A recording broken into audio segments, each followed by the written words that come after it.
So guys welcome back my blog and आज हम लोग कोविड के ऊपर केस स्टडी करेंगे। क्या है, कैसे हुआ, क्या है सिचुएशन पूरा। Okay, so let's started now.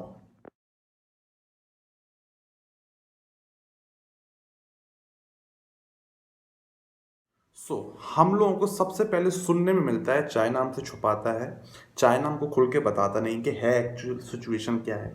फिर हम लोगों को पता चलता है दिसंबर में चाइना के पास इतनी क्रिटिकल सिचुएशन हो चुकी है कि उसको पूरना चाहते हुए भी सबको पता चल गया। फिर ठीक है, वुहान से स्टार्ट हुई ये नौटंकी जो भी है कोविड 19 की। वुहान से होते होते, और मुझे एक चीज़ और समझ में नहीं आती, जब एयरपोर्ट्स पे पूरी हर चीज़ के इंतजाम थे, कोई बगैर उसके नहीं निकल पा रहा था, तो वुहान से एक महिला आई, महाराष्ट्र की महिला थी, वो आई, वो पॉजिटिव कैसे हुई? कहीं ना कहीं इस पे सवाल खड़े उठते हैं, तो सोचने की बहुत ज़्यादा ज़रूरत है। वो वहाँ से आई, वो एक सबसे पहले केस हुआ महाराष्ट्र से।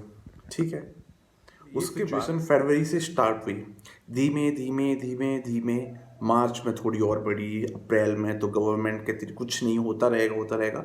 ऐसी सिचुएशन बहुत ज़्यादा क्रिटिकल हो गई और आज 10 लाख के ऊपर केसेस हो गए।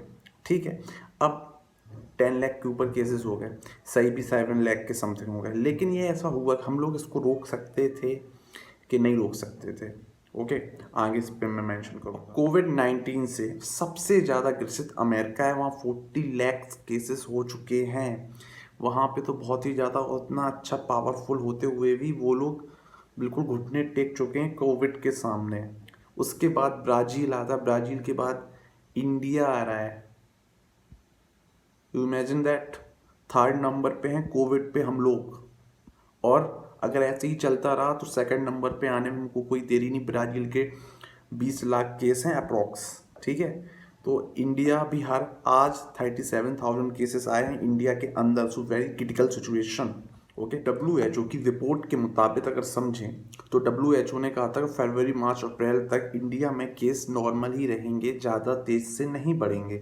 बट मई, जून और जुलाई में उन्होंने बोला था कि इंडिया में केस पीक पर होंगे बहुत ज़्यादा, और वही उनकी बात बिल्कुल 100% सच हुई जो WHO ने बोला था। और भी और साइंटिस्ट में, क्योंकि हम लोग 137 करोड़ पॉपुलेशन वाला देश है, यहाँ पे अगर एक बार ही कोरोना अच्छे से फैल गया, सो आप यकीन नहीं मानेंगे, सिचुएशन आउट ऑफ कंट्रोल हो जाएगी। जैसे कि दिल्ली में हुआ था, एक हॉस्पिटल में बॉडीज लाइन से बिल्कुल थी, फिर वहाँ की जो गवर्नमेंट है वो सख्त आई, तो फिर उन्होंने वहाँ सिचुएशन कंट्रोल करी।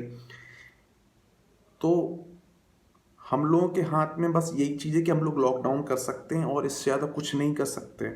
ओके, WHO के साथ जो साइंटिस्ट या दुनिया भर के जो साइंटिस्ट हैं वो काम करते हैं, उन्होंने एक बात बोली है बहुत इंपॉर्टेंट, क्योंकि अब जो कोविड का ट्रांसफॉर्मेशन है वो बॉडी टू बॉडी नहीं हो रहा है, वो एयर में हो चुका है। आप वो एयर में, क्योंकि आप जब भी निकलते हैं आपको छींक आती है, आप आउटसाइड में हैं तो आप हाथ नहीं लगाते हैं, उससे जो जो आपके जर्म्स होते हैं वो 3 से 4 घंटे तक हवा में वेव कर सकते हैं। अगर आप कोविड से, मतलब एक और नई चीज़ सामने आई है कि जो भी कोविड का पेशेंट है, अगर उसको सच में वो पॉजिटिव है तो उसके जो जर्म्स हैं हवा में 3-4 घंटे तक वेव कर सकते हैं, और जो बंदा वहाँ से गुजर रहा है वो उससे संक्रमित हो सकता है।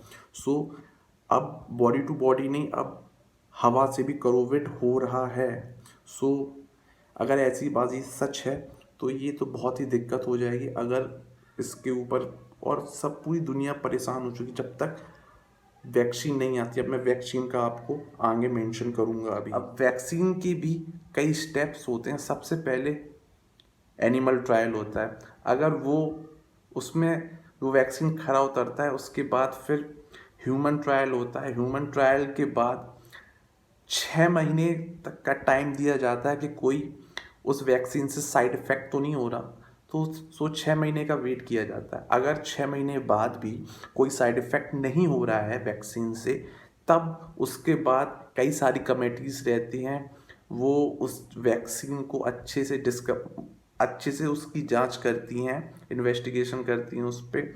फिर उसके बाद कहीं जाके जो जिस कंट्री में वो बन रही है, जो वहाँ का स्वास्थ्य का हेड जो भी होता है डिपार्टमेंट, वो पूरा करेगा। उसके बाद वो कहीं उसकी मैन्युफैक्चरिंग स्टार्ट होती है। सो ये प्रोसेस है एक वैक्सीन बनने का। आप लोग सोचते होंगे कि इतना टाइम क्यों लग रहा है आखिरकार वैक्सीन बनने में। तो ये स्टेप्स होते हैं वैक्सीन बनने के, ठीक है। ये स्टेप्स फुलफिल ही करने पड़ेंगे।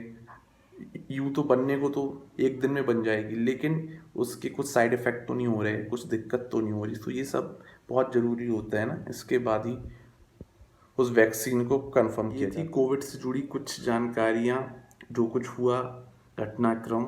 सो मैं आप लोगों से बोलूँगा प्लीज़ घर में रहें, ज़्यादा बाहर मत जाएं। सिचुएशन क्रिटिकल है और मैं जहाँ रहता हूँ आज ही वहाँ पे 50 केसेस आए हुए हैं। सो मैं भी कहीं नहीं जा रहा जब तक सिचुएशन कंट्रोल में नहीं होती। Thank you.